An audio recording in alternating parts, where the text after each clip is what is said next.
Tulikuwa tunaenda kununua bamia sokoni. Sasa tukaja tukapata idea ya kwamba tupande bamia zetu wenyewe hapa nyumbani. Tukazipanda bamia zetu hapa nyumbani, tukawa tunazimwagilia. Baada ya miezi miwili bamia zetu zikakua na tukazivuna kwa siku 2. Na leo hii hapa kama unavyoona ni siku ya 3 tunaenda kuvuna bamia yetu.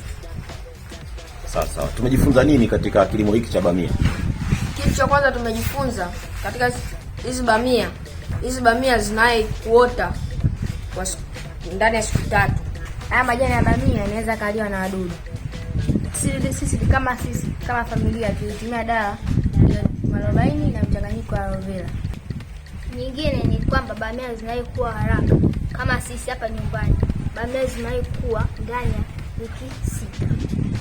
Kitu ambacho unaweza kuwashauri kama unapenda kupanda zao hili la bamia, usikate tamaa, unaweza.